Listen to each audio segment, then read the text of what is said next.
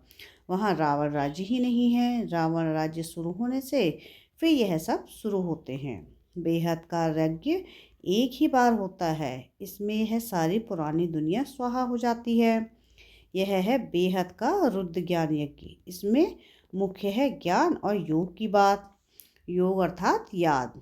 याद अक्षर बहुत मीठा है। योग अक्षर कॉमन हो गया है। योग का अर्थ कोई नहीं समझते, तुम समझा सकते हो। योग अर्थात बाप को याद करना है। बाबा, आप तो हमको वर्षा देते हैं बेहद का। आत्मा बात करती है, बाबा आप फिर से आए हो, हम तो आपको भूल गए थे। आपने हमको बादशाही दी थी, अब फिर आकर मिले हो। आपकी श्रीमत पर हम जरूर चलेंगे। ऐसे ऐसे अंदर से अपने साथ बातें करनी होती हैं। बाबा आप तो हमें बहुत अच्छा रास्ता बताते हो। हम कल्प कल्प भूल जाते हैं, अभी फिर अभूल बनाते हैं। इसलिए अब बाप को ही याद करना है। याद से ही वर्षा मिलेगा। मैं जब सम्मुख आता हूँ तब तुमको समझाता हूँ, तब तक गाते रहते हो। तुम दुख हरता सुख करता हो, महिमा गाते हो, परंतु न आत्मा को न परमात्मा को जानते हैं। अभी तुम समझते हो इतनी छोटी बिंदी में अविनाशी पाठ नूधा हुआ है। यह भी बाप समझाते हैं। उनको कहा जाता है परमपिता परमात्मा अर्थात परमात्मा। बाकी कोई बड़ा हजारों वर्ष हजारों सूर्य मिसल नहीं हूँ। हम तो टीचर मिसल पढ़ाते रहते हैं। कितने ढेर बच्चे हैं। यह क्लास तो देखो कितना वंडरफुल है। कौन कौन इसमें पढ़ते हैं। अबलाएँ कुब्जाएँ साधु भी एक दिन आकर बैठेंगे। बुढ़ियाएँ छोटे बच्चे आदि सब बैठे हैं। ऐसा स्कूल कहाँ कभी देखा। यहाँ है याद की मेहनत। यह याद भी टाइम लेती है। याद का पुरुषार्थ करना यह भी ज्ञान है ना। याद के लिए भी ज्ञान, चक्र समझाने के लिए ज्ञान। नेचुरल सच्चा सच्चा नेचर क्योर इसको कहा जाता है। तुम्हारी आत्मा बिल्कुल प्योर हो जाती है। वह होती है शरीर की क्योर। यह है आत्मा की क्योर। आत्मा में ही खाक पड़ती है। सच्चे सोने का सच्चा जेवर होता है। अभी यहाँ बच्चे जानते हैं कि शिव बाबा सम्मुख आया हुआ है। बच्चों को बाप का जरूर याद करना है। हमको अब वापस जाना है, इस पार से उस पार जाना है। बाप को, वर्षे को और घर को भी याद करो। वह है स्वीट साइलेंस होम। दुख होता है अशांति से, सुख होता है शांति से। सतयुग में सुख सुख शांति संपत्ति सब कुछ है। वहाँ लड़ाई झगड़े की बात ही नहीं। बच्चों को यही फुरना होना चाहिए। हमको सत्तो प्रधान सच्चा सोना बनना है, तभी ऊंच पद पाएंगे। यह रूहानी भोजन मिलता है, उसको फिर उगारना चाहिए। आज कौन सी पॉइंट सुनी, यह भी समझाया। यात्राएं दो होती हैं, रूहानी और जिस्मानी। यह रूहानी यात्रा भी काम आएगी। भगवान वाच है मन मना भाव। अच्छा, मीठे मीठे सिकले थे बच्चों प्रति माता पिता बाप दादा का याद प्यार और गुड मॉर्निंग। रूहानी बाप की रूहानी बच्चों को नमस्ते। हम रूहानी बच्चों की रूहानी बाप दादा को याद प्यार गुड मॉर्निंग और नमस्ते। शुक्रिया प्यारे बाबा, शुक्रिया। धारणा के लिए मुख्य सार है। सार की पहली पॉइंट है कि यह विनाश भी शुभ कार्य के लिए है, इसलिए डरना नहीं है। कल्याणकारी बाप सदा कल्याण का ही कार्य कराते हैं। इस स्मृति से सदा खुशी में रहना है। सेकंड पॉइंट है कि सदा एक ही फुरना रखना है कि सत्व प्रधान सच्चा सोना बन ऊंच पद पाना है। जो रूहानी भोजन मिलता है उसे उगारना है। वरदान है आज की मुरली का, स्वयं को जिम्मेवार समझकर हर कर्म यथार्थ रीति विधि से करने वाले संपूर्ण सिद्धि स्वरूप भव। इस समय आप संगम युगी श्रेष्ठ आत्माओं का हर श्रेष्ठ कर्म सारे कल्प के लिए विधान बन रहा है। तो स्वयं को विधान के रचयिता समझकर हर कर्म करो। इससे अलबेलापन स्वतः समाप्त हो जाएगा। संगम युग पर हम विधान के रचयिता जिम्मेवार आत्मा हैं। इस निश्चय से हर कर्म करो तो यथार्थ विधि से किए हुए कर्म की संपूर्ण सिद्धि अवश्य प्राप्त होगी। स्लोगन है आज की मुरली का, सर्वशक्तिमान बाप साथ हो तो माया पेपर टाइगर बन जाएगी। अव्यक्ति सारे हैं, इस अव्यक्ति मास में बंधन मुक्त रहे, जीवन मुक्त स्थिति का अनुभव करो। सदा जीवन मुक्त रहने का सहज साधन है मैं और मेरा बाबा, क्योंकि मेरे मेरे का ही बंधन है। मेरा बाबा हो गया तो सब मेरा, मेरा खत्म। जब एक मेरा, सब मेरा मेरा समाप्त हो गया तो बंधन मुक्त हो गए। तो यही याद रखना कि हम ब्राह्मण जीवन मुक्त आत्मा हैं। अच्छा, ओम शांति।